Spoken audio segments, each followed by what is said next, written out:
Squirrel Rosenberg Radio coming to you live and direct from the lab. Ladies and gentlemen, it's a beautiful evening here in Paterson, New Jersey. We're kicking back with the crew.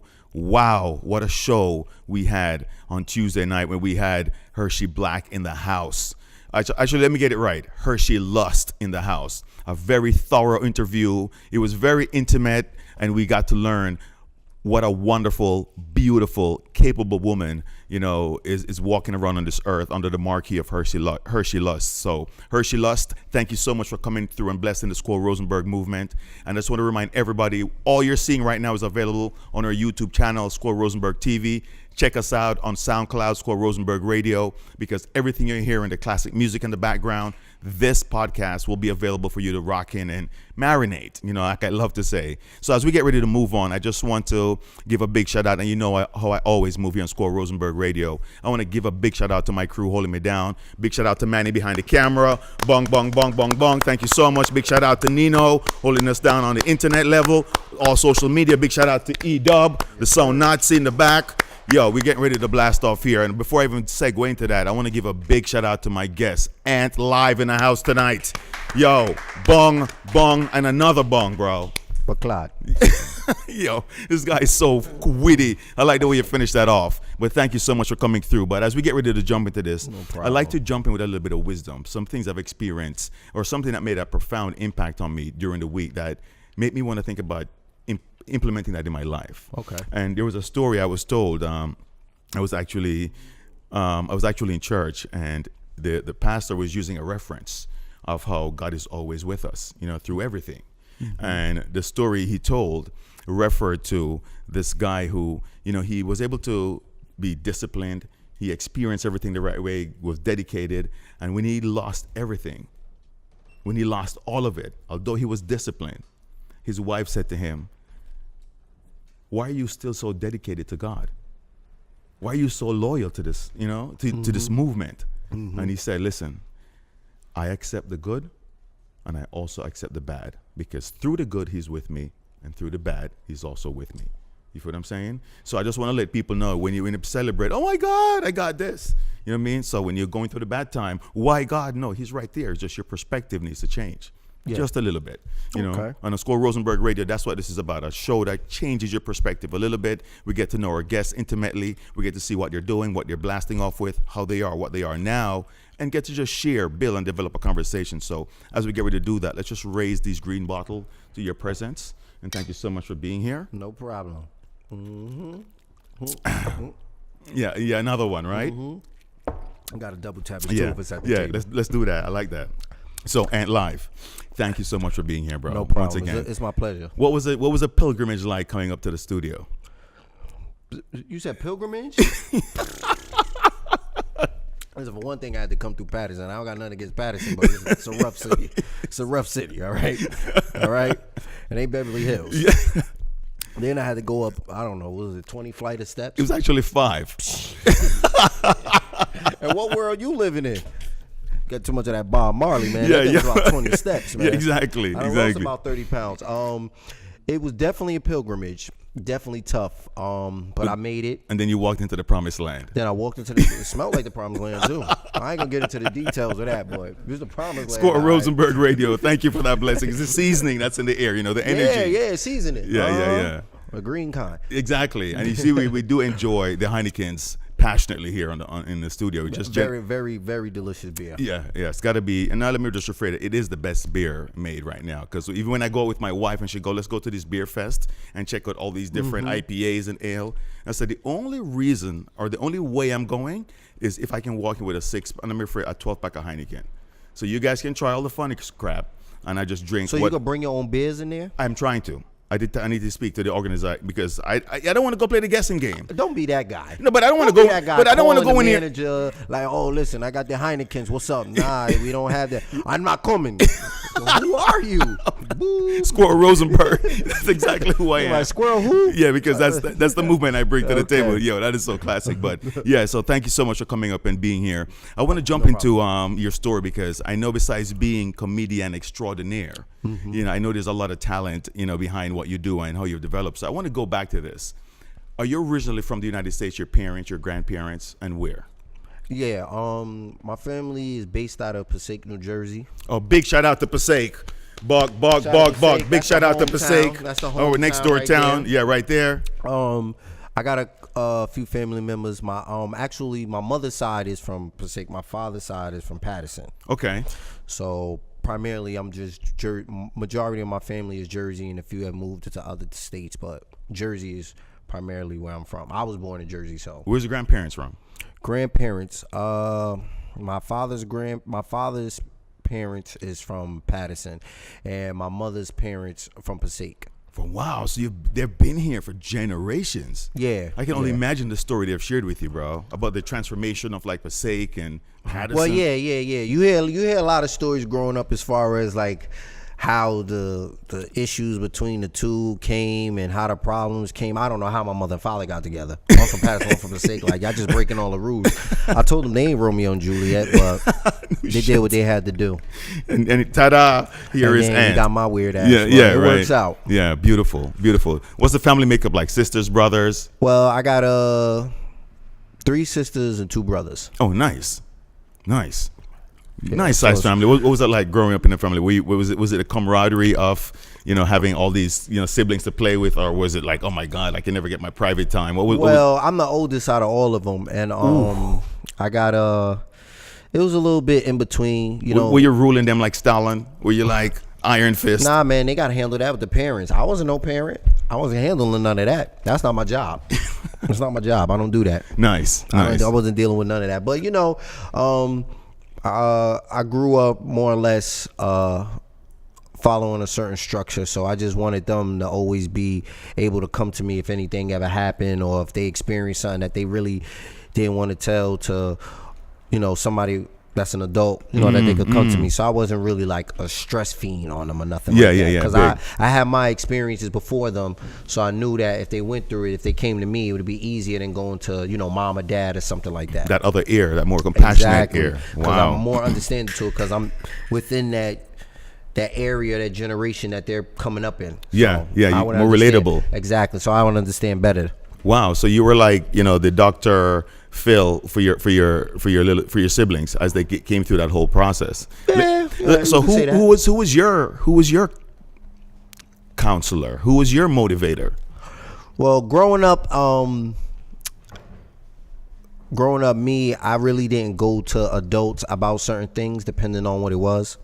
So for the most part, like, I was always real attached to my cousins. Because we were all around the same age, so our experiences were kind of the same.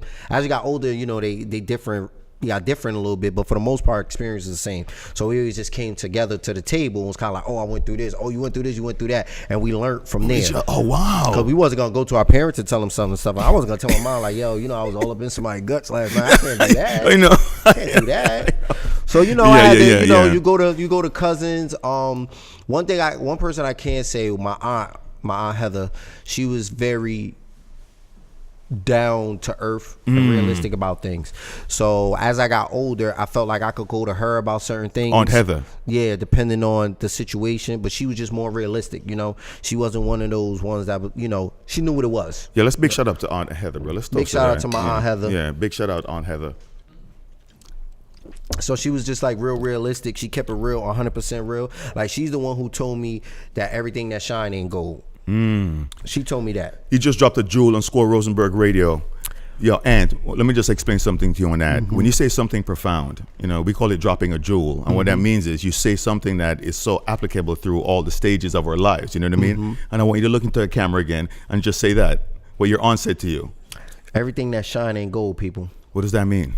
That means, even though, and this coincides with the way the world is now, you see certain things that may enlighten you or may turn you on, right? Yeah. So, for example, you see a woman and she look like the best thing in the world, right? Yeah. And in reality, in your mind, you're thinking like, I want to be with her. She look good. I want that. But then when you actually get with her, she ain't all that. Hygiene may not be up to par. She don't know how to cook. She ain't got no job. She's fine though. But she fine though. So that's why I said everything that shine ain't gold. Gold has value to it, right? Yeah. But gold is dull in the beginning. You feel me? So for the most part, when you see gold, you already seen it after it's all glamored up. You feel me? You ain't pick the gold out of the mine and say, oh, just like a diamond, you got to break a diamond down and make it look beautiful. So just because it's already beautiful, you don't know what's inside. So at the end of the day, if you see somebody, I'm not saying that people that do themselves up nice are not gold on the inside, but don't think everything that shine is gold. So if you see somebody walking down the street shining, learn that thing first. Bong. Yo, that's such a... And I love the fact that it was told to you, and you definitely not only heard it but applied it. You know what I mean? Yeah, I definitely applied it to life because as I got older, like now, I mean, we in the age of social media now. So social media is throwing it. I mean, everything is thrown out there. True. So you see things on social media that make you risk it all.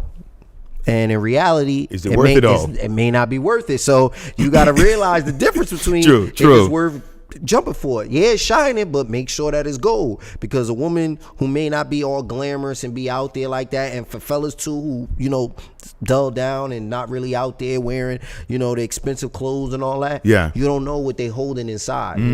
They can have $1 million in the bank. You feel me? Or they could just be smart. They could be super successful. You don't know. You're not gonna give them that chance because they not shining. True. The problem is with in certain situations with women, they always looking for Superman walk past Clark Kent every day. You're so right. Yo, another jewel in Squirrel Rosenberg Radio. Woman walk past Women want Superman, but walk past Clark Kent every day. Squirrel Rosenberg Radio, Squirrel Rosenberg TV. We just got into like the first segment of this interview. You see, he's just dropping jewels like nothing. Like he just came from the mines in Nigeria, bro. Jewels like this. Bong. Yo, we're gonna take a quick break, come back, get marinated into this. Squirrel Rosenberg Radio, Squirrel Rosenberg TV, Ant Live. We're doing this. 1.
Squirrel Rosenberg Radio, as we get ready to jump back into the session with my boy Ant Live. Yo, great topic with your aunt and the way those profound words of wisdom that she left with you. So as I want to transition, were you always the funny guy in high school? Facts will show that I was voted class clown for my class. Facts will show. Yeah, the facts will show. I had the yearbook to prove it. But I mean, I guess you could say, my intention was never to be the funny guy. Yeah. Crazy part is, another fact though, is that my mother was actually class clown in high school also. So some DNA stuff you're talking about here? It may be. I don't know. I didn't really look in. I didn't get the ancestry test yet. But yeah. But yeah. So when I was in high school, I was just like, living life, joking around here and there. Got cool with a few teachers. So, I really was able to express myself the way I wanted to without it being a problem. Mm-hmm. So, and I just did that with the people that I hung out with in school. And I guess for the most part, it worked out. What's the impact on the girlies like at that stage? Or did you realize that the funny guys? Because, a couple people you got to watch your wife around and your girl around. Musicians, especially those who play the piano. And the guitar. That guitar, man, that get girls the juices flowing. Yeah, you gotta watch some dudes with the guitars. Yeah, is it the plucking of the strings? It's the acoustics of it. Okay. They just thinking like, ooh, what his fingers could do? Nothing. He plays the guitar. Like exactly. Yeah. It's like people who say to you, yo, he has big feet. You know what I say about people with big feet? They got big feet. Yeah, like that don't mean nothing. Dude, that was so true. That is so true. But I do know that comedians, or not even comedians, but a guy who has a good sense of humor and who can make a girl laugh stands a better chance than a jock or even a musician any day. Well, I mean, you want to know what the thing was for me in high school is no girl could take me serious. Oh. Because I joked around a lot. So it was, there was girls that liked me or I talked to, but if there was girls that liked me and wanted to talk to me at the time, it probably would have been difficult for them to do it because they wanted something serious. And if I'm playing around all the time, then they're gonna be like, he ain't gonna take this serious. He may make a joke out of it. Okay. So that was a situation that may have happened. I mean, there was a few girls that after high school came and was like, oh, da da da. I'm like, what that vagina do? So things changed after school because there ain't nobody to show off to or talk about. Yeah. So things changed after that. But in high school, I was just more or less having fun. There was a few girls that, I remember I was like a freshman and there was this girl and she wanted to talk to me. But when I tell you she had the fatty of all fatties, I was scared. I ain't never had no punani in my life yet. Yeah. So I was like, and you knew she was feeling you. Oh yeah. So what did you do? I ain't do shit. You did not jump literally at the opportunity, my youth? Nah, I was scared as a youth.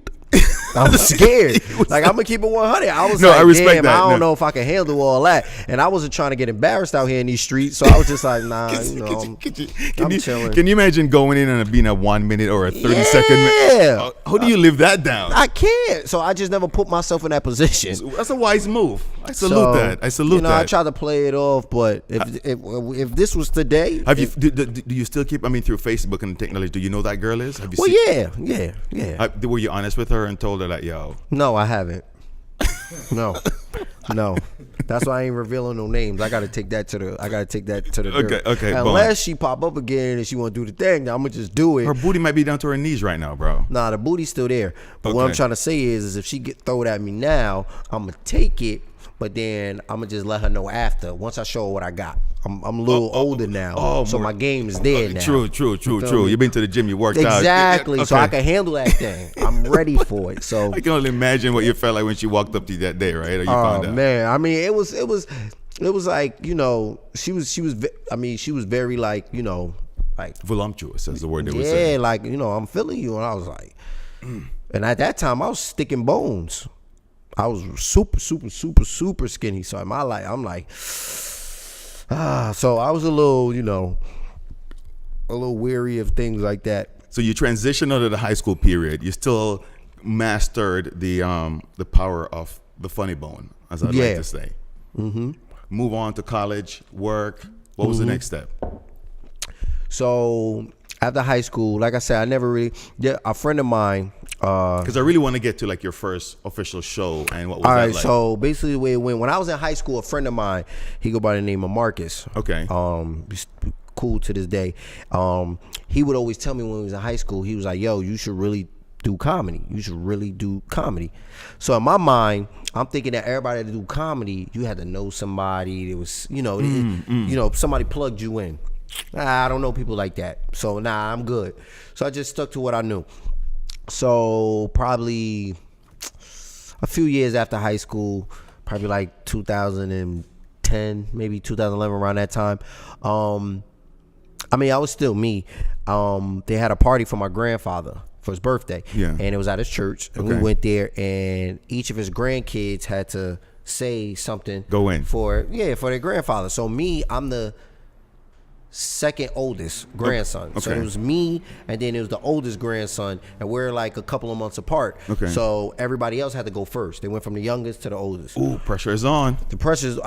For me, it was like this was my first time actually in front of like a crowd in that setting. Okay. It was actually my first time in front of a crowd of that setting where I was actually like gonna somewhat perform. So when it came up to me, I said these little things about, because growing up, like my grandfather, my grandfather was like the strongest man I knew. Mm-hmm. He was like Superman to me. Yeah. Because like my grandfather, like when I was a kid, I probably had to be like 5 or 6 years old. a lady's car was backing out of a driveway. It was like a Dairy Queen. Yeah. Her car was backing out. My grandfather seen it, ran outside, and went behind the car and stopped it. Now, mind you, the car is in neutral. What? I didn't know that as a kid. Yeah. You know, because if anything's in neutral, you have the ability to push or stop. Yeah. But in my mind, if you're strong enough. Exactly. But in my mind, this dude just moved the car. I didn't know about drive, neutral, and all. So ever since then, my grandfather has always, Superman. in my eyes, been the strongest man I ever known. Wow. Like, I've had talks with my grandfather, and he's told me about the life he had when he was younger. Like, you know, my grandfather's like 6'2".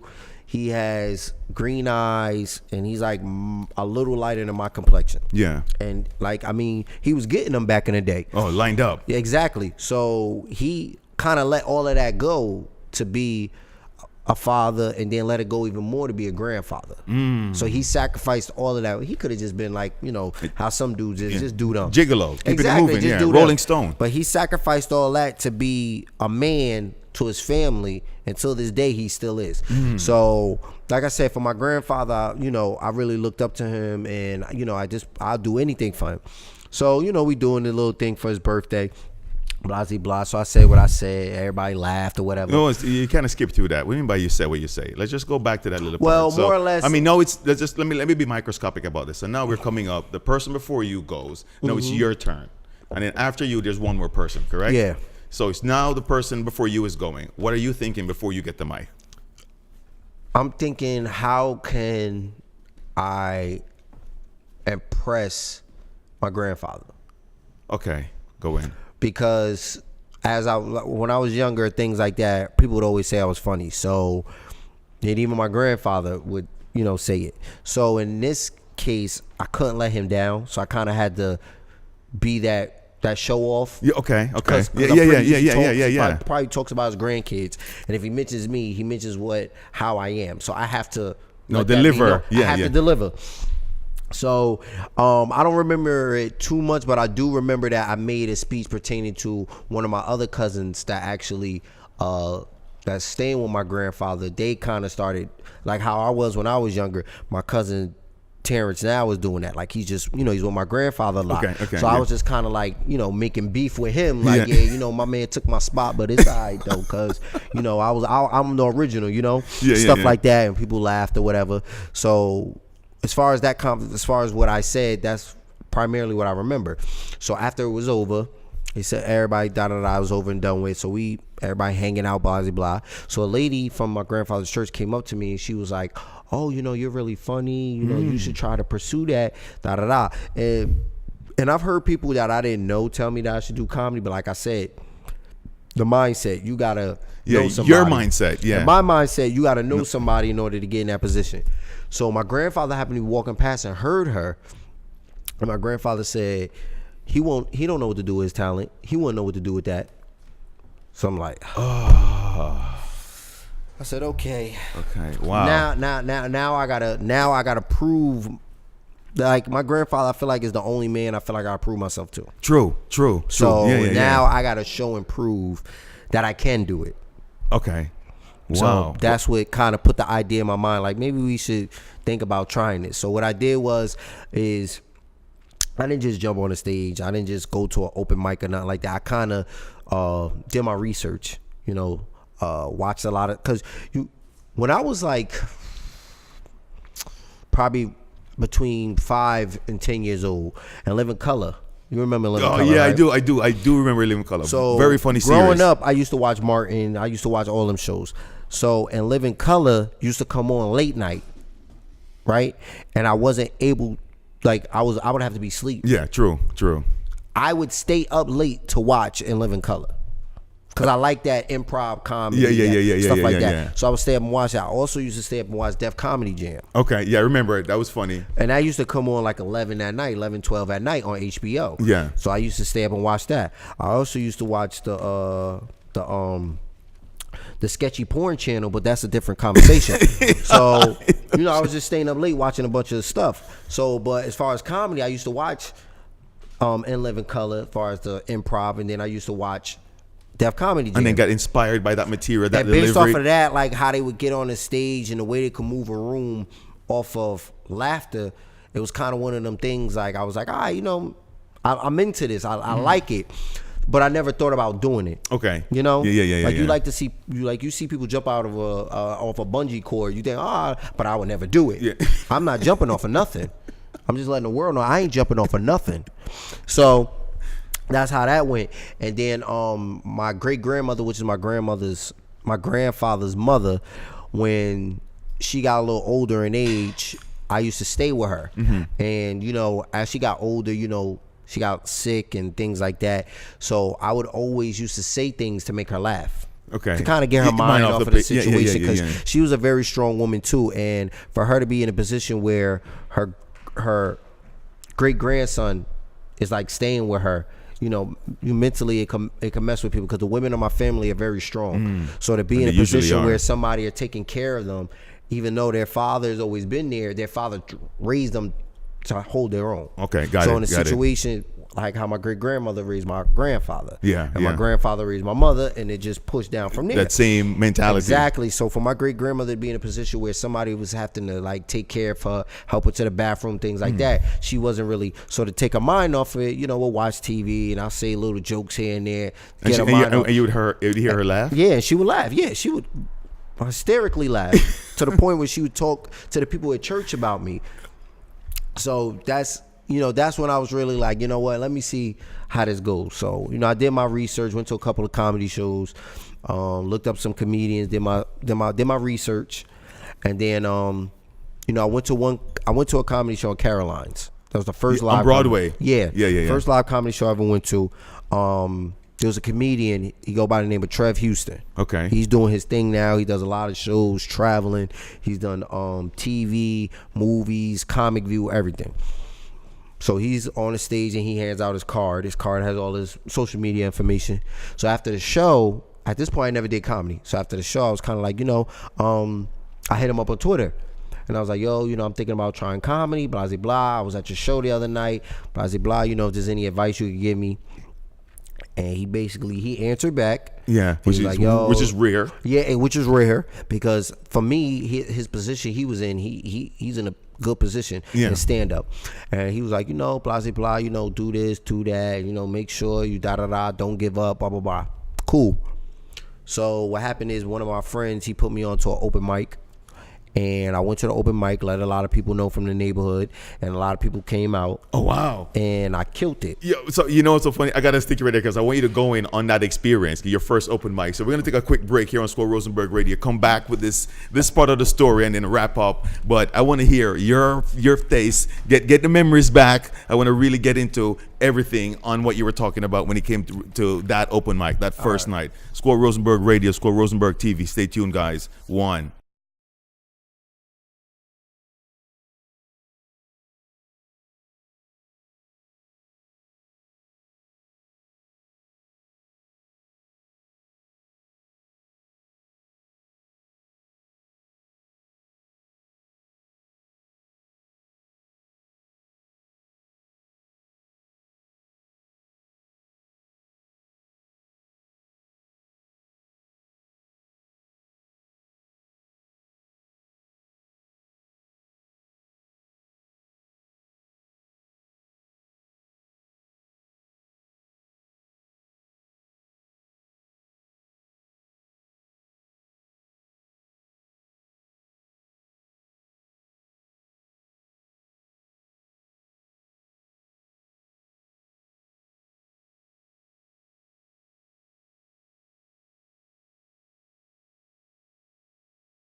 Squirrel Rosenberg Radio, as we get ready to wrap up here with my boy and just kick back. Listen, Ant, I got to tell you, bro, let's just toast real quickly on these green bottles. Give thanks for the Heineken. Give thanks for the energy. Of course. Yeah, let's do, 2 people. Double up. Yeah, double up. I want to take this moment to give a big shout out to my boy Flocko that's walked in with a lot of jingling and clacking. Remember, Ding, ding, ding, yo, ding, when he opened the door and I heard all those clacking, I said to you, listen, That's the prerequisite to come into this lab, bro. And, he knows. So big shout out to Flacco for coming around and just really blessing us with his presence. Big shout out to Ed for popping up. Much respect to we call him the one-hand bandit. So as we get ready to rock into this Squirrel Rosenberg Radio, just want to remind you, all the classic music you heard was available or is available on our SoundCloud. You're catching this live on our YouTube channel. We're kicking back with Ant Life, my man, comedian extraordinaire. And we were talking behind the scenes real quickly that, as a comedian, you walk up to anybody, male or female, and they go, "Oh, you're a comedian? Tell me a joke." And they don't even understand. Man, that's the worst thing to ask a comedian to do. Tell a joke. You know what they're going to tell you? Come to my show. Bong. Because it is a show. It is a show. Like, at the end of the day, what I do naturally, that's free. So, when you know me, I'm going to just come off natural, boom. But when I hit that stage, depending on the crowd, because you got to... Being a comedian is basically working a crowd. It's like being a rapper. Yeah. But, like, not so much. But you got to work the crowd. So, that dynamic, depending on the crowd, is how you're gonna move. So if I'm at a bar or I'm having a house party or something like that, that crowd is not built. They didn't come there to see a comedy show. True. So I'm not gonna stand up on the table and do that. True. So let me ask you this. So back up talking about shows. So now we're talking about your first open mic experience. Mm-hmm. The day's coming up. It's actually the day of the show. Yeah. Right? Walk me through this. You wake up, you feel fresh. Are you butterflies in the stomach? What's going on? Are you just like, I'm gonna kill this? I didn't really start thinking about it until probably like 2 hours before. So when I woke up, I knew it was gonna be later on that night. So I knew this was the day of the show. So I went to work, regular routine, everything. So I wasn't really like focused on it too much. Okay. I probably practiced my routine a little bit during my breaks. But I didn't want to think about it too much. I didn't want to put too much thought into it to where when I get out there, I mess around and forget some things. Yeah. So I was just, chilling out, cool with it. But probably 2 hours before is when it really was like, when I got in front of the spot is when the butterflies hit. I'm telling you, 20,000 butterflies was flying through, coming out the fingertips. There was so many butterflies. I was feeling crazy, yo. Like I was like, my dude, yo. You pulled up. You saw people outside, getting ready to go in. I pulled up. It was an open mic. It was just general, whatever. Yeah. And I was doing comedy, and there was another dude that was doing comedy there. So when I pulled up to the spot, we pulled up like an hour early. And I'm like sitting outside. My man Darnell, shout out to my man Darnell Burrells. He was there with me, and he was like, "Yo, how you feel?" I'm like, "Bruh, I'm nervous as hell right now, yo. Like, I don't know what to tell you. You don't want to hear this." He like, "Nah, man, just go in. Like, do you, da-da-da. Don't worry about it. It's your first time, da-da-da." I'm like, "Nah, man, I don't know, yo. This is different. Yeah. This is different than standing in front of Bodega," which I tell people all the time. Everybody Bodega funny, but not everybody stage funny. You feel me? That's how I put it. Like, you feel me? He just dropped the jewel on Squirrel Rosenberg Radio. Say that again. Everybody Bodega funny, but not everybody stage funny. True. I had to be stage funny. Okay. So I'm like, all right, I'm just trying to make sure I got my routines down packed. Then I start to see people pull up, and people like, "Yo, how you feeling?" I'm like, "Nah, I'm good." Trying to play it off. But inside, I was feeling like, no shit, right? I was feeling like pudding being poured out of the bowl. Like I was feeling crazy. So I'm like, damn, I don't know. So then basically you go based off of when you sign the list. Okay. So I put my name on the list. Boom. What number are you? I was probably like the 8th or 9th person. Okay, good. So you get to see some acts go before you. And the acts before me, none of them were comedy. Ooh. It was like a poet, a band. And what was the crowd response to those acts like? I mean, when you go to an open mic of that type of show, they're open-minded to it. Okay, cool. So they're pretty understanding to what's going on. So they're open-minded to anything. So comedy was just me and another dude. Okay. And I went before him because he signed on after. Right. So when it was my turn to go up, I was sitting all the way in the back of the spot. Like, I'm just trying to look at the room and just look at reactions of people to whatever it is. So when it was my turn to go up, it was more or less like, all right, they called my name. I went up there, and I had me a drink. Everybody was trying to buy me drinks. So, congratulations. So I had me like a drink or two. And I went up there, and it was just kind of like, when you see that many people your comfort level gets better. That's the difference. See, that's the difference. I thought it was going to be the reverse, actually. Nah, once I got up there, you see that many, because when I tell you, it was like, I had to say it was like 20, 30 people that came for me. Okay. They packed out the spot. They packed out the spot so much that the people there wanted me to come back another week. Because you just brought that bring that people in, because when I finished, they all left. Emptied the room. Oh, wow. So when you see that many people that know you and know what you can do, your comfort level is a little better. So I got comfortable once I seen the familiar was it all faces. was it all the boys from the bodega? It was a couple of homies from the block, couple of older heads, family members. It was a mixture of everybody. But you got a lot of support. That's gotta be beautiful. It was a lot of support for the first show. Yeah, I appreciate everybody that came through. Okay, go in. So when I started to go in, I did 20 minutes worth of material that I put together. Yeah. 20 minutes. The set that I did was so good because they had to stop me because, other people had to get on timing. But I did like 20 minutes worth of material. The set was so good that the dude that was supposed to go on before me scratches. He said, I don't know how to top that. I can't scratch. He said, I don't know how to top that. He said, I don't know what to do. And then when the crowd was leaving, he was like, do you remember any other material that you wrote for that particular? I told a couple of things. I primarily stuck to family, because people that came, they know my family. And when I tell jokes, I kind of got to keep it relatable depending on the crowd. See, the thing is about doing stand-up comedy, it depends on the crowd, depends on the material you could use. No, I really appreciate you for breaking this down. So me at the age of, I'm 28. Yeah. So at 28, if the crowd is my age, I'm going to talk to you like people. Yeah. But if the crowd is older, I got to talk from a child's perspective. You feel me? Because a lot of people that are in the crowd are my parents' age or maybe a little older. So I can't talk like I'm on the same level as them. I got to talk lower. And a comedian from Patterson, Monique Scott. Okay. She actually put me on that. Oh, big up. Yo, let's just big shout out to Monique right now. Let's toast to her. Scott, Monique Lizette. Out of Patterson. Yeah, out of Patterson. And she actually gave me double.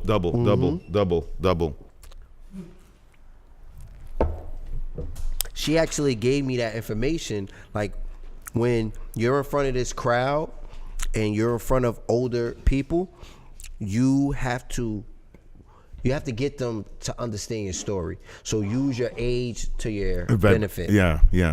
Because at first I used to go up there and talk like I was on the same level as them. And the crowd in the beginning, because in comedy, you got to kind of experiment with everything you do. So in the beginning, I was just kind of like throwing stuff out there and certain things wasn't working. And then once she told me that.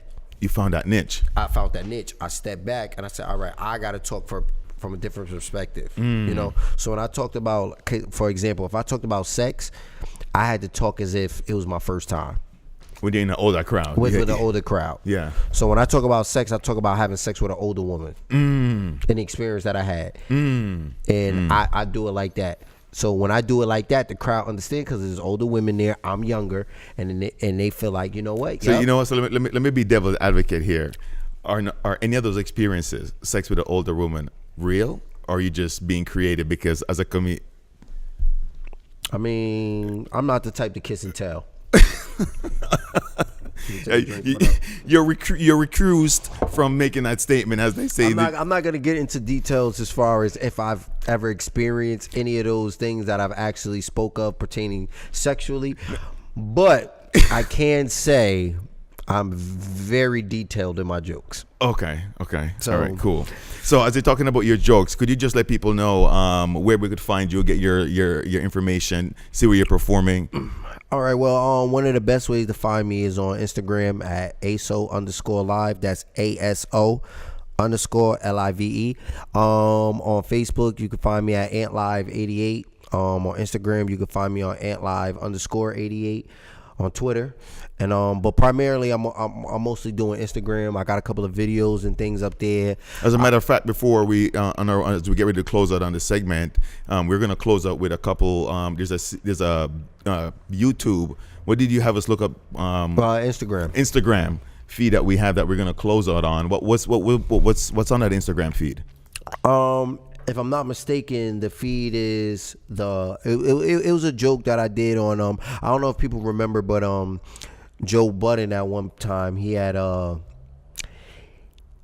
got there was these dudes like what's the word, trolling him. Yes. following him or whatever. Yeah. So when I saw it, I was kind of like, Joe Budden, he keep it real, this and that. So I did my little thing where I made a joke where I had went to a gas station. He happened to be there, and I was like, yo, can you pump it up? And he got kind of mad. So I just used the video that the guys recorded of him, and I edited to make it seem like I was talking to him through the car. And stuff Okay, like that was very Yeah, creative. because I take videos. Sometimes I do original videos, or sometimes I take something that's popular out. Okay. And then I'll edit it and just throw my little twist All on right, so it. when we close out, we're gonna close out with that piece and let it run. But before we do that, we were getting ready to wrap on where you are and what you're looking to do. So where do you see yourself in the next 5 years? In the next 5 years, I see myself at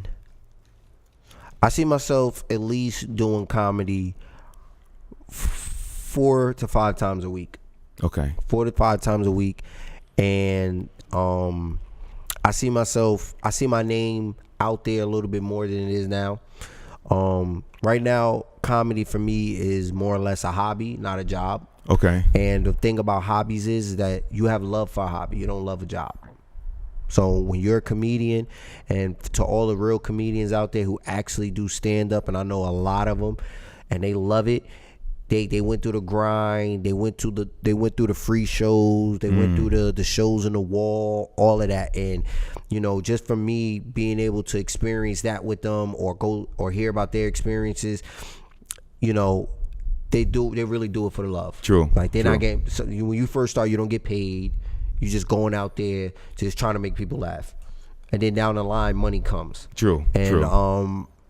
I said earlier today on my Instagram, do it for the love, the money will come. Mm-hmm. Because when you actually love something like what you're doing now, you love what you're doing, you're going to be so great at it that the money will come and you won't even realize it. The funny thing about it is, and I'm such a gold minder, you never sneak a gem by this Jamaican, because you just dropped another gem on Squirrel Rosenberg Radio. You know what I mean? That's like what, 5th? Yeah, you know what I mean? Sixth? Yeah, I gotta, dropping jewels because right now, as we're getting ready to close, you mentioned, do it for the love of it. The money will come, and a lot of people are out here with the perspective a little bit twisted. Yeah, they want the money first, and then they think the love's gonna come after. But when you do it for the money first, there's never gonna be no love involved, because now it's a job. Because think about it, you'll take a job for $50 an hour for the money. Yeah. You won't do it for free. Yeah. Now, whatever you're willing to do for free, the money eventually comes. And I got to share this with you, because you've been such a profound guest tonight. Jerry Lobozo, one of our guests on our podcast, I asked him, I said, do you have any hobbies? And one of the things he said, I don't have hobbies. Everything I do is I take it passionately. So, I understand your perspective on that, but it's somewhat similar, although a little bit different. Because there's no hobbies. Like right now, this is not a hobby. We are in and we're just going right now. So as we get ready to close on Squirrel Rosenberg Radio, we're gonna wrap out with this little piece that Ant Life did. Ant, can you just intro this real quick? So shout out to everybody that's listening and watching. Shout out to Squirrel Rosenberg. Squirrel Rosenberg. Squirrel Rosenberg Radio. Sounds like a Jewish last name, but we're going to talk about that when the cameras go off. Shout out to Squirrel Rosenberg TV Radio. This video is coming right off of my Instagram. Like I said, ASO_live, at ASO_live. Like I said, this is just a little skit that I did together, basically making fun of the little Joe Budden situation. So I hope y'all enjoyed it. And thank you for having me. It's a pleasure, bro. It's an honor. A couple of these boxes of Coronas. Yeah, Coronas. We only drink Heinekens up here, bro. We're going to edit that.